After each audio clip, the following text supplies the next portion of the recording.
আল্লাহ পাক বলেন ইন্নী জাইলুন ফিল আরদি খলিফা।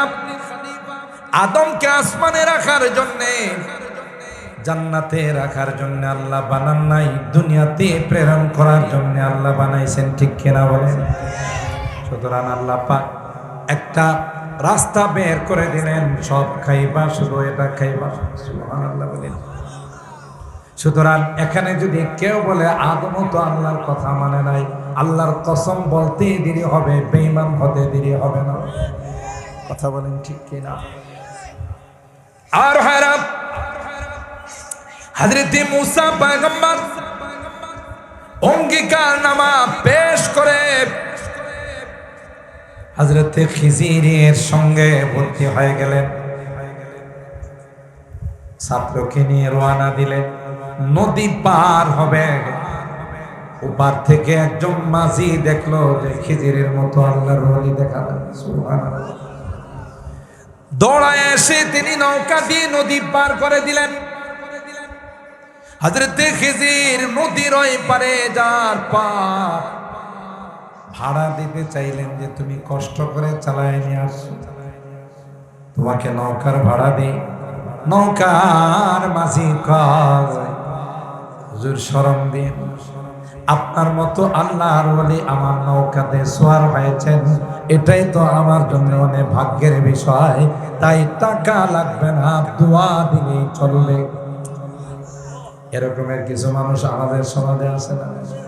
অটোতে উঠলে সোহাগপুর মাদ্রাসার প্রিন্সিপাল সাহেব, সোহাগপুর মাদ্রাসার উস্তাদ আলেম ওলামা যখন অটোতে গিয়ে যখন 20 টাকা 30 টাকা ভাড়া দিতে চায়, কই হুজুর শরম দেন না, আপনি ভাড়া দেন, দোয়া করেন আমার অটোর জন্য, আমার সিএনজির জন্য। ঠিক কিনা বলে?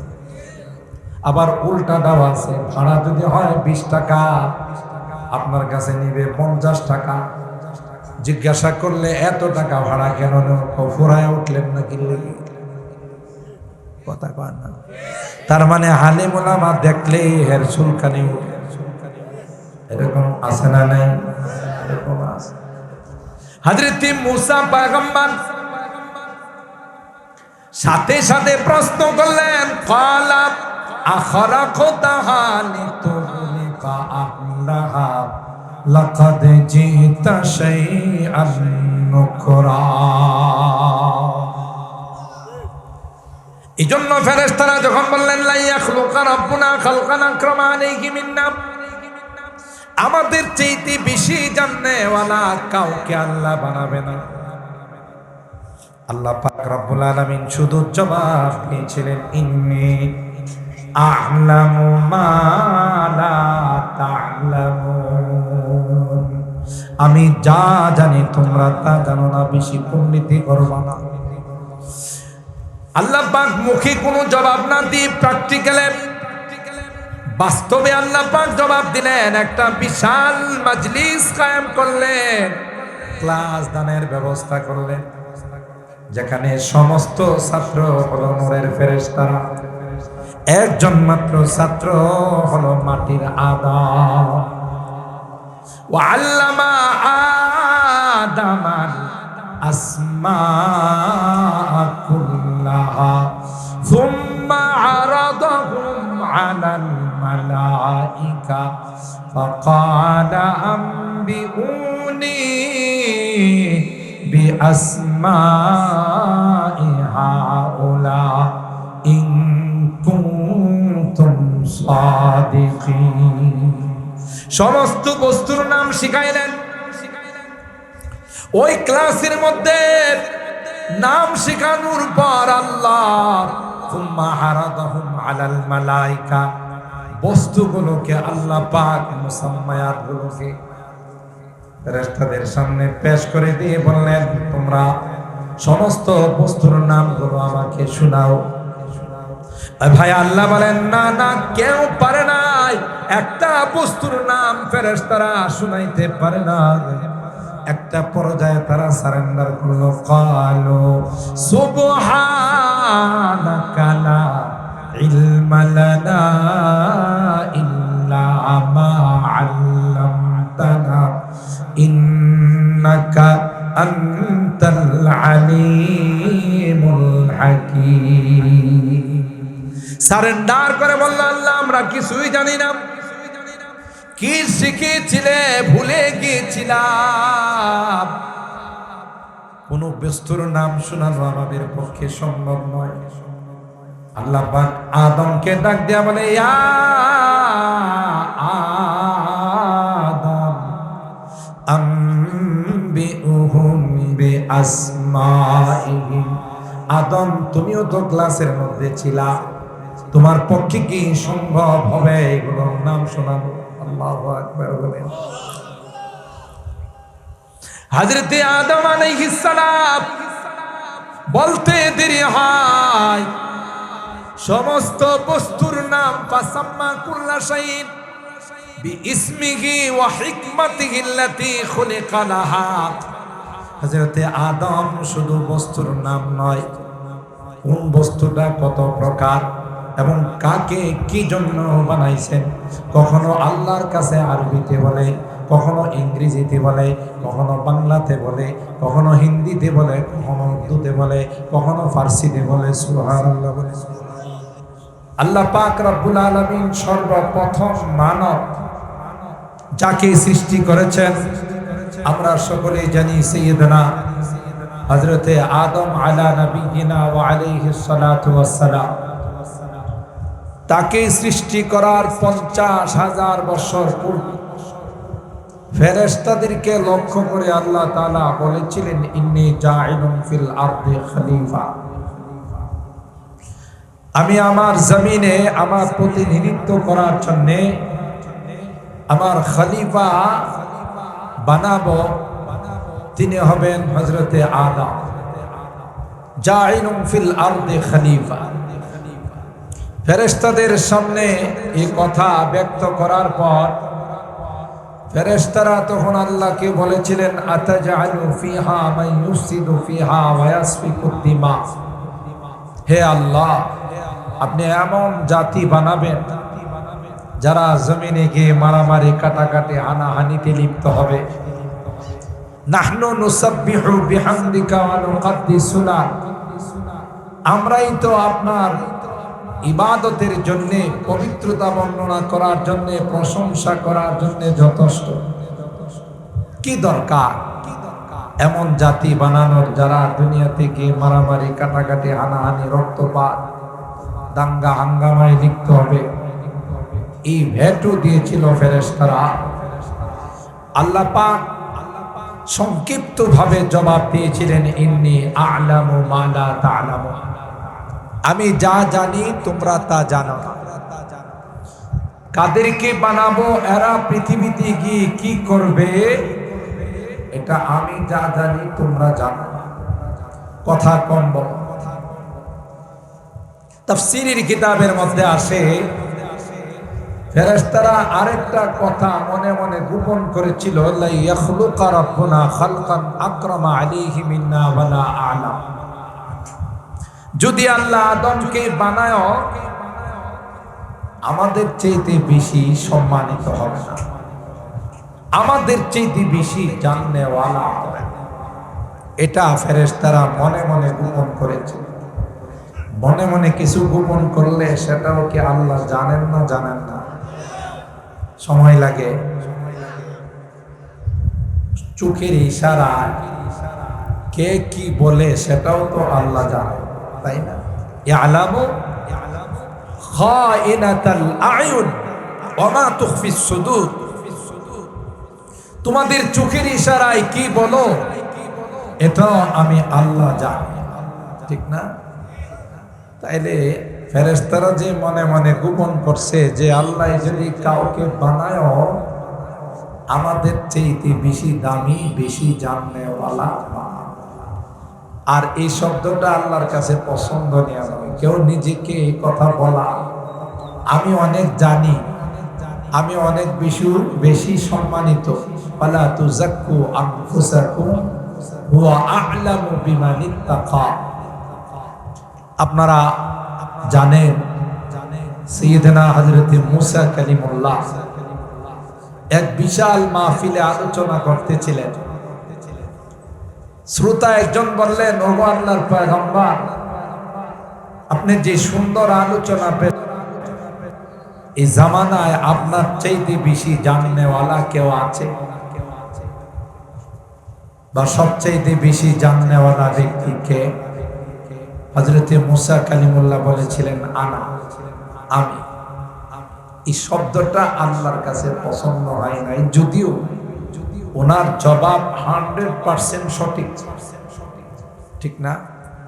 কারণ জামানার যারা পয়গম্বর হন, নবী হন, তাদের চাইতে জাননেওয়ালা আর কেউ ওই জামানায় থাকতে পারে না। সেই হিসাবে ওনার জবাব 100% সঠিক যে আনা আ'লাম, আমি সবচেয়ে বেশি জাননেওয়ালা। কিন্তু আল্লাহ পাক রব্বুল আলামিন বললেন, মুসা, এইভাবে বলাটা ঠিক হয় না। তোমার বলার দরকার ছিল আল্লাহু আ'লাম, আল্লাহু আ'লাম। কে বেশি জাননেওয়ালা এটা আল্লাহ ভালো জানেন, আমি বলতে পারবো। তোমার তো লেখাপড়াই শেষ হয় না, আরো পড়তে হবে, ফারিগ হতে হবে, ইফতা পড়তে হবে, দাওরা পড়তে হবে। সেই জন্য একটা মাদ্রাসা আছে সমুদ্রের নিচে, প্রিন্সিপাল ওখানে শুয়ে আছে। তুমি ওখানে গিয়ে ওনার কাছে আবদার করো, ওনার মাদ্রাসায় তোমাকে ভর্তি করে কিনে। সুবহানাল্লাহ। আল্লাহ তাবিউকা আলা আন তুআল্লিমানি মিম্মা উল্লিমতা রুশদা। হযরত মুসা পয়গম্বর আল্লাহর কাছে ফরিয়াদ করলেন, আল্লাহ, সমুদ্রের মধ্যে যিনি শুয়ে আছেন, কি করে তার কাছে যাব? যাওয়ার উপায় কি হবে? যাওয়ার রাস্তা কি হবে? আল্লাহ পাক ডাক দিয়া বললেন, মুসা, কয় মাছ ভুনা করে সাথে একজন খাদেম নিয়ে তুমি যখন রওনা দিবা, যেখানে গিয়ে কয় মাছ জিন্দা হয়ে যাবে, জিন্দা হয়ে সমুদ্রের পথে রওনা দিবে, সেই রাস্তা অবলম্বন করে যেখানে লাস্ট অফিস হবে, শেষ স্টেশন যেখানে হবে, ওখানে গিয়ে দেখবা মাজমাআল বাহরাইন, দুই সমুদ্রের কেন্দ্রস্থলের মধ্যে আমার একজন গোলাম চাদর মোড়াইয়া শুয়ে আছে। এ মুসলমান, এমনি তো সমুদ্রের স্রোত, নদীর স্রোতের মধ্যে কোনো কিছু যদি পড়ে যায় সেটাকে তালাশ করে পাওয়া যায় না। আর আল্লাহ বলেন, তুমি যাবে এমন জায়গাতে যেখানে দুই সমুদ্রের কেন্দ্রস্থল মিলন মেলা, ওখানে গিয়ে দেখবা আমার বান্দা চাদর মোড়াইয়া শুয়ে আছে। সুবহানাল্লাহ। وَإِذْ قَالَ مُوسَى لِفَتَاهُ لَا أَبْرَحُ حَتَّى أَبْلُغَ مَجْمَعَ الْبَحْرَيْنِ أَوْ أَمْضِيَ حُقُبًا। হযরত মুসা পয়গম্বর ইউশা ইবনে নুন, যিনি পরবর্তীতে মুসা পয়গম্বরের পরে আল্লাহ যাকে নবী বানাবে, তাকে বললেন, বাবা চলো রে, ইলমে দ্বীন অর্জন করার জন্য মাদ্রাসায় ভর্তি হবে। একটা পর্যায়ে অনেক লম্বা ঘটনা, শুধু চুম্বক অংশটুকু আপনাদের মাঝে পেশ করতেছি। একটা পর্যায়ে মুসা পয়গম্বর ইউশা ইবনে নুন দুইজনেই বিশ্রাম করতেছিলেন। বিশ্রাম করার পর যখন পরবর্তী রাস্তায় রওনা, হযরত মুসা পয়গম্বর বলেন, আতিনা গাদাআনা লাকাদ লাকিনা মিন সাফারিনা হাযা নাসাবা। কিছু নাস্তা বের করছো, খাবার বের, ক্ষুধা লাগছে, খাবার বের করতে গিয়ে খাদেমে দেখে কয় মাছ নাই। কয় মাছটা কি জিন্দা ছিল না ভুনা করা ছিল? সোহাগপুরে তো কয় মাছ ভোনা করে যদি মহিলারা পাতিলে রাখে, এটা ওরাল দিয়া চলে যায়। কি বলে? তাইলে আল্লাহ যদি ভোনা কয় মাছকে জিন্দা করেনি, ক্ষমতা আল্লাহর আছে না? আল্লাহ পারেন না? পারেন। ওই কই মাছটা জিন্দা হয়ে সমুদ্রের পথে রওনা দিছে। ফাত্তাখাযা সাবিলাহু ফিল বাহরি সারাবা। যেই দিক দিয়া কই মাছটা সুরুং পথে রওনা দিছে, পানি পথে রওনা দিছে, আল্লাহ এই জায়গাটাকে সুরুং পথ বানাই রাখছে। সুবহানাল্লাহ। চট্টগ্রাম গেলে কর্ণফুলী টানেল, এটার আগের নাম ছিল বঙ্গবন্ধু টানেল, এখন এটা হলো কর্ণফুলী টানেল। এটা টোটাল নদীর মাঝখানে, নদীর ভিতর দিয়ে একটা রাস্তা করছে। এটা বাংলাদেশের মধ্যে একমাত্র রাস্তা যেটা নদীর ভিতর দিয়ে, সমুদ্রের ভিতর দিয়ে রাস্তা গেছে। এটাকে বলে ফাত্তাখাযা সাবিলাহু ফিল বাহরি সারাবা। এটাকে সারাব বলে। নদীর ভিতরে, সমুদ্রের ভিতরে সুরুং পথ বানিয়ে দেওয়া। মাছটা যে দিক দিয়ে গেছে, আল্লাহ ওই দিক দিয়ে সুরুং পথ বানিয়ে রাখছে। واتخذ سبيله في البحر عجبا। হযরত মূসা যখন বললেন, তোমাকে না বললাম যেখানে মাছটা জিন্দা হয়ে সমুদ্রের পথে রওনা দিবে, আমাকে তুমি মনে করাইবা। হুজুর ভুলে গিয়েছিলাম, আর এই ভুলটা আমার থেকে নয়, ইবলিসের পক্ষ থেকে। ঠিক কিনা বলেন? নামাজের মধ্যে মাঝে মাঝে ভুল হয় না? 3 রাকাত না 4 রাকাত? এই ভুলটার পিছনে অবদান কার? মিস্টার ইবলিসের। কথা বলেন ঠিক কিনা? হাদিসের মধ্যে আল্লাহর হাবিব বলেন, বান্দা যখন নামাজে দাঁড়ায়, ইবলিস আয়েশা তাকে বলে উযকুর কাযা, উযকুর কাযা, ওইটা মনে কর, এটা মনে কর। এমন কিছু মনের মধ্যে নিয়ে আসে যার জীবনে কল্পনাও করা। তোমার দাদা কেমন মানুষ ছিল? গোটা সোহাগপুরের নেতা ছিল। তোমার পরদাদা তো বিরাট বড় ধনী মানুষ ছিল। এই সমস্ত কথাগুলো একটার পর একটা মনে স্মরণ করায়। হতে হতে রাকাত পর্যন্ত ভুলে যায় কার অবদান। আর হায়রা হযরত মূসা পয়গম্বর বললেন, যেখান থেকে মাছ জিন্দা হয়ে সমুদ্রের পথে চলে গেছে, চলো রে ওই রাস্তা অবলম্বন করে প্রিন্সিপালের কাছে যাইতে হবে। সুজা হযরত মূসা পয়গম্বর খাদিম ইউশা ইবনে নুনকে নিয়ে মাজমাআল বাহরাইন, 2 সমুদ্রের কেন্দ্রস্থলে যখন গেলেন, গিয়ে দেখে আল্লাহর এক বান্দা মুসাজ্জাম বিসাউবিন, চাদর মোড়াইয়া ওই 2 সমুদ্রের কেন্দ্রস্থলে তিনি শুয়ে আছেন। সুবহানাল্লাহ। এই স্রোতের মধ্যে শুয়ে থাকা, এটা কি নিজস্ব ইচ্ছা না আল্লাহর হুকুম? সমুদ্রের কেন্দ্রস্থল দেখেন না, ডাকাতিয়া নদী, মাঝে মধ্যে পত্রিকায় আসে মেঘনা নদীতে লঞ্চ ডুবি হয়। ডাকাতিয়া নদী আর মেঘনা নদীর মাঝখানে একটা কেন্দ্রস্থল আছে। ওখানে যদি কোনো লঞ্চ পড়ে যায়, সাথে সাথে গুলপাক খায় এটা ডুবাই ফেলায়। এটা হল কেন্দ্রস্থল, 2 জায়গার মিলন মেলা, মোহনা। তো হযরতে মূসা কালিমুল্লাহ ওখানে গিয়ে বললেন, আসসালামু আলাইকা ইয়া আব্দুল্লাহ, ও আল্লাহর বান্দা, তোমার উপরে সালাম।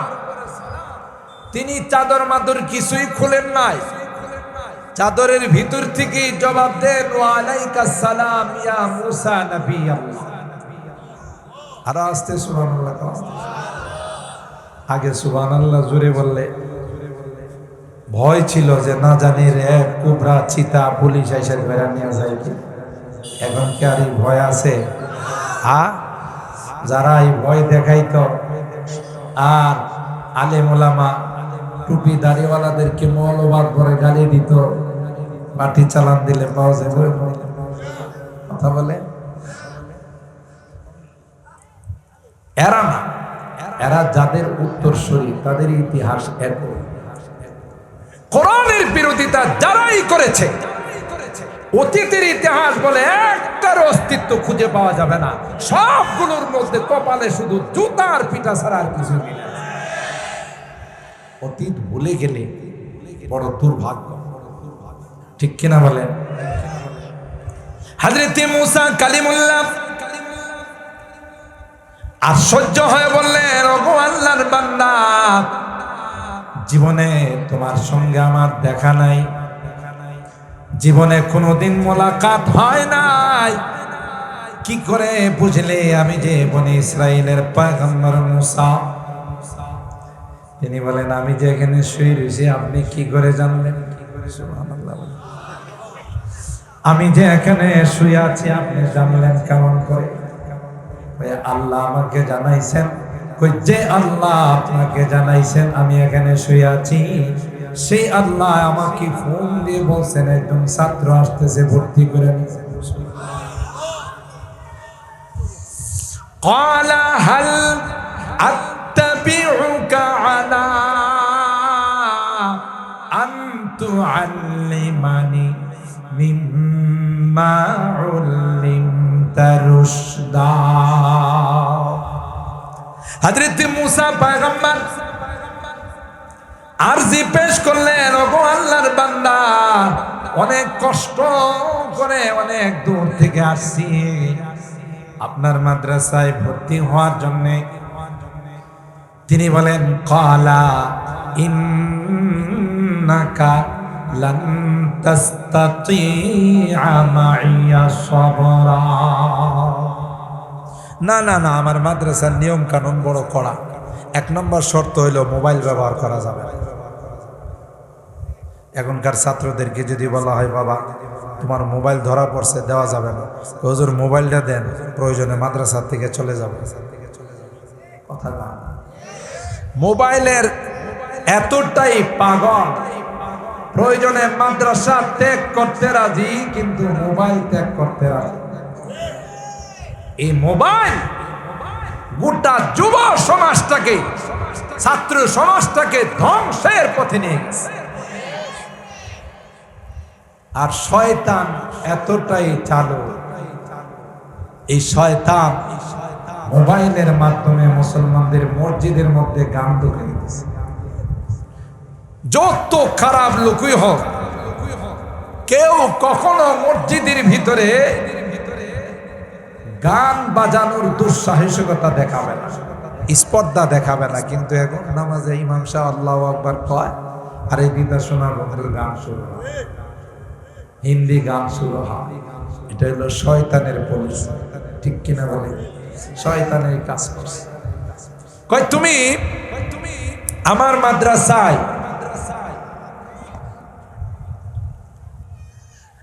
মাদ্রাসায় ভর্তি হওয়ার যোগ্যতা রাখো না। আল্লাহু আকবার বলেন। ইন্নাকা লান তাস্তাতিআ মাইয়া সাবরা, তুমি পারবে না, কারণ তোমার যে ইলম আমার কাছে সেটা নাই, আমার যে ইলম তোমার কাছে সেটা নাই। তোমার কাছে হলো ইলমে তাশরীঈ, আমার কাছে হলো ইলমে তাকওয়িনী। আমি কিছু কাজ করব যেটা তোমার সহ্য হবে না, সেই জন্য বললাম তুমি আমার মাদ্রাসায় ভর্তি হওয়ার যোগ্য না।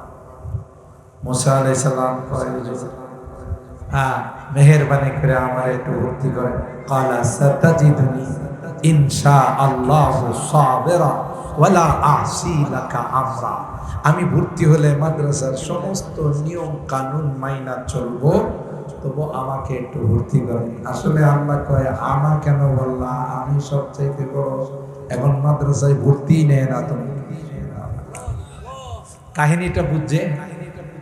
আল্লাহ কই তোমারে ভর্তি করো না আমি, আর তুমি বড় আলেম। আল্লাহু আকবার। কয় হুজুর একটু মেহরবানি করে, বড় কষ্ট করে আসছে, ভর্তি নিয়ে আসছে। শর্ত হলো মাঝখানে কোন রকমের কোনো প্রশ্ন করতে পারবো, মানে নিবা? ঠিক আছে বলেছে। আসলে যতই শর্ত লাগা, নবী তো নবী, আর মুসা নবী তো একটু শান্ত প্রকৃতির মানুষ ছিল, তাই না?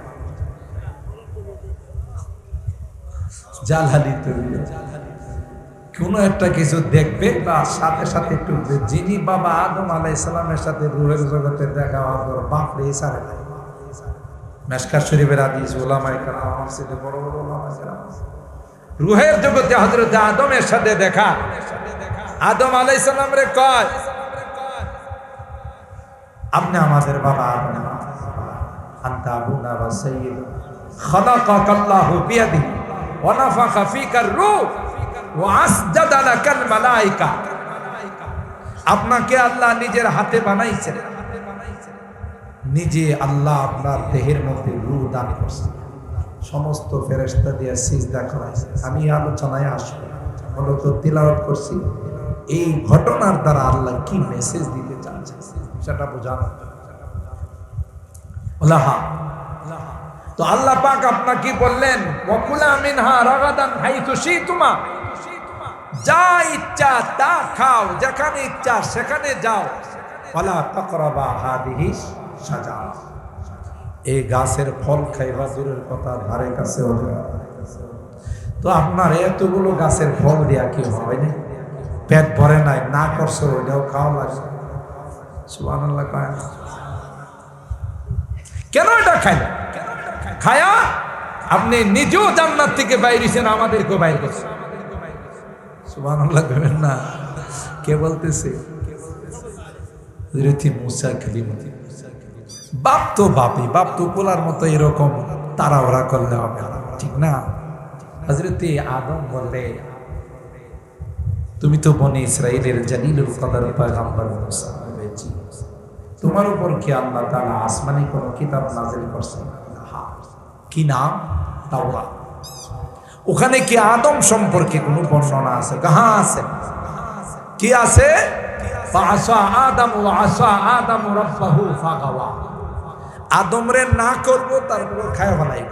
সুবহানাল্লাহ। কোন এখানে ছোট্ট করে একটা কথা না বললে মাঝখানে যদি কেউ চলে যান, পরে ভুল মেসেজ নিয়ে যাবে। যেমন আমাদের দেশে এক শ্রেণীর ইসলাম প্রতিষ্ঠা করার একটা দল আছে, এরা বলেন যে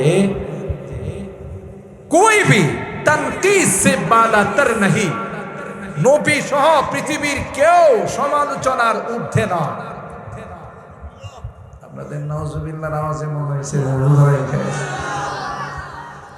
আমাদের আকায়েদের কিতাবে পড়ানো হয় আল আম্বিয়া কুল্লুহুম মাসুমুন, সমস্ত নবীরা নিষ্পাপ। নবীদের বেলায় যদি কেউ এই ধারণা রাখে যে এরাও গুনাহ করছে, সাথে সাথে বেঈমান হয়। ওয়াস সাহাবা কুল্লুহুম মাহফুজুন, সাহাবায়ে কেরাম মাহফুজ, আম্বিয়া কেরাম মাসুম। এই আকীদা আর বিশ্বাস আমাদের রাখতে হবে, ঠিক কিনা বলেন? কেউ যদি বলে যে না, তনকিস সে কোই শখস তনকিস সে বালাতর नहीं, কেউ সমালোচনার ঊর্ধ্বে না, নবীরাও ঊর্ধ্বে না, ঈমান থাকবে। জোরে বলে। কেউ গোলাম আহমদ কাদিয়ানীর নবী মাইনা বেঈমান হচ্ছে, কেউ আবার নবীদেরকে সমালোচনা করা বেঈমান হচ্ছে। সাহাবায়ে কেরামদেরকে বলে সত্যের মাপকাঠি নয়, অথচ কোরআনে বললে ওয়াইদা কিলা লাহুম আমিনু কামা আমানান নাস, সাহাবীদের মতো যদি তোমরা ঈমান বানাইতে পারো তাইলে তোমরা সফল হবে। আর এরা কয় সাহাবীরা নাকি সত্যের মাপকাঠি নয়। এরকমের দল আমাদের দেশে আছে না? না। এদের মুখ দিয়ে মাঝে মধ্যে ফসকে কথা বের হয়ে যায়। মিডিয়াতে আয়েশা বলে যে দর্শে নিজামি কওমির যত উলামায়ে কেরাম মসজিদ মাদ্রাসায় আছে তাদেরকে ঘাড় ধাক্কা দিয়ে বের করে দিতে হবে না। যারাই কওমি উলামায়ে কেরামদেরকে, নায়েবে রাসূলদেরকে ঘাড় ধাক্কা দেওয়ার কথা বলছে আর বলছে যে পাকিস্তানে পাঠাই দিবে, তালাশ করে দেখো একটাও বাংলাদেশে নাই, সব হিন্দুস্তানে গিয়ে আশ্রয় দিছে। ঠিক কিনা বলে? আমাদেরকে বলছে না আগে, तुम अपनी प्यारी पाकिस्तान में चले जाओ।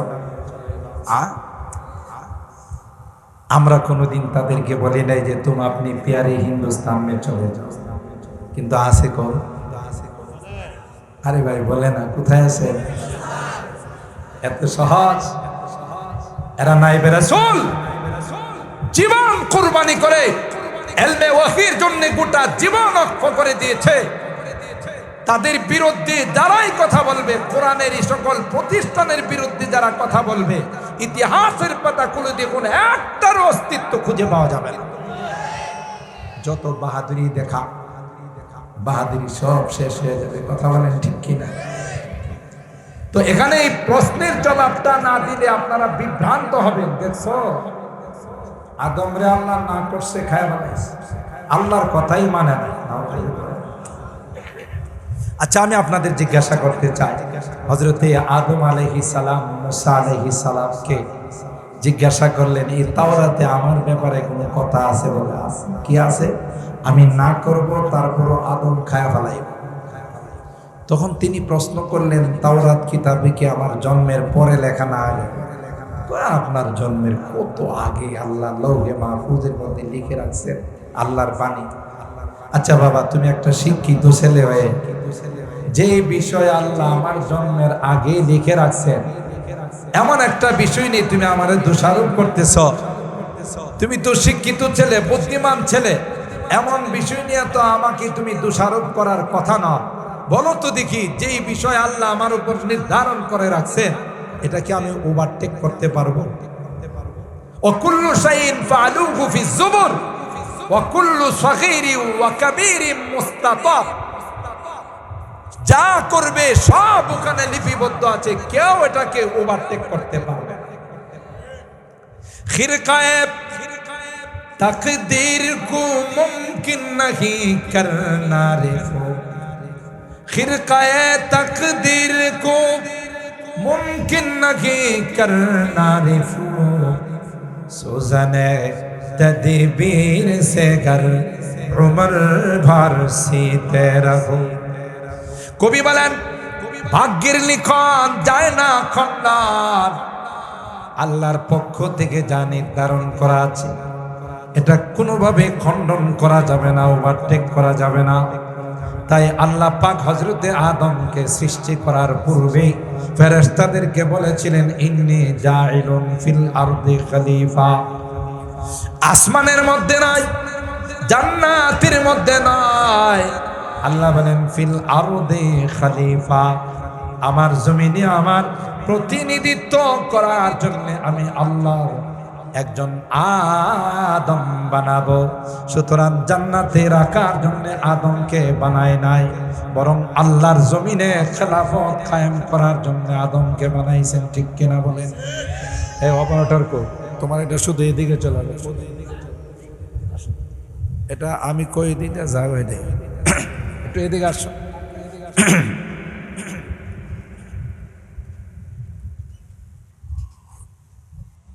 এই যে দেখেন বাঁকা হয়ে রয়েছে, এটা আস্তে আস্তে ওই অপারেটরের দিকে যায়, ওর মাল তো ওর কাছে যায়। এই যে দেখছো, এটা বাঁকা হয়ে দিকে যায়, এটা সোজা করো, টাইট দাও, আর একটু উঁচা করো, আর একটু উঁচা করো, বাস বাস, টাইট দাও।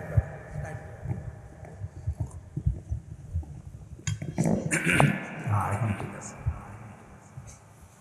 আল্লাহ পাক বলেন, ইন্নী জাইলুন ফিল আরদি খলিফা, আদমকে আসমানে রাখার জন্য, জান্নাতে রাখার জন্য আল্লাহ বানান নাই, দুনিয়াতে প্রেরণ করার জন্য আল্লাহ বানাইছেন। ঠিক কিনা বলেন? সুতরাং আল্লাহ পাক একটা রাস্তা বের করে দিলেন, সব খাইবা, শুধু এটা খাইবা। সুবহানাল্লাহ বলেন। সুতরাং এখানে যদি কেউ বলে আদমও তো আল্লাহর কথা মানে নাই, আল্লাহর কসম বলতে দেরি হবে, বেঈমান হতে দেরি হবে না। কথা বলেন ঠিক কিনা? আর হারাম হযরত মুসা পয়গম্বর অঙ্গীকারনামা পেশ করে হযরত খিজিরের সঙ্গে ভর্তি হয়ে গেলেন, ছাত্রকে নিয়ে রওনা দিলেন, নদী পার হবে। ওপার থেকে একজন মাঝি দেখলো যে খিজিরের মতো আল্লাহর ওলি দেখা যায়। সুবহানাল্লাহ। দৌড়ায় এসে তিনি নৌকা দিয়ে নদী পার করে দিলেন। হযরত খিজির নদীর ওই পারে যার পর ভাড়া দিতে চাইলেন যে তুমি কষ্ট করে চালায় নিয়ে আসো, তোমাকে নৌকার ভাড়া দেই।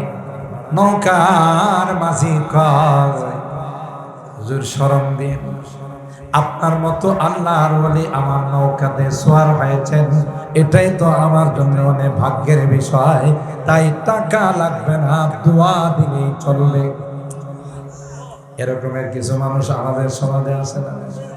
অটোতে উঠলে সোহাগপুর মাদ্রাসার প্রিন্সিপাল সাহেব, সোহাগপুর মাদ্রাসার উস্তাদ আলেম ওলামা যখন অটোতে গিয়ে যখন 20 টাকা 30 টাকা ভাড়া দিতে চায়, কই হুজুর শরম দেন না, আপনি ভাড়া দেন, দোয়া করেন আমার অটোর জন্য, আমার সিএনজির জন্য, ঠিক কিনা বলে? আবার উল্টাটাও আছে, ভাড়া যদি হয় 20 টাকা, আপনার কাছে নিবে 50 টাকা। জিজ্ঞাসা করলে এত টাকা ভাড়া কেন ফুরায় উঠলেন না কিনলে? কথা কয় না। তার মানে আলেম ওলামা দেখলেই হের চুলকানি উঠে। এরকম আছে না নাই? এরকম আছে। হযরত মুসা পয়গম্বর সাথে সাথে প্রশ্ন করলেন, ক্বালা আখরাকতাহা লিতুগরিকা আহলাহা লাকাদ জিতা শাইআন নুকরা। আপনি ভাড়া নিতে সে অস্বীকৃতি জানাইল, তার মাথায় হাত দিয়া দোয়া করে দেওয়া উচিত ছিল যে আল্লাহ তোমার কামাই রুজি রোজগারে বরকত দেন। আর সেই জায়গাতে আপনি তার এই নৌকার একটা তক্তা তুলে ফেলাইলেন। হুজুর আর যাই হোক, কামটা কিন্তু ভালো করছে না।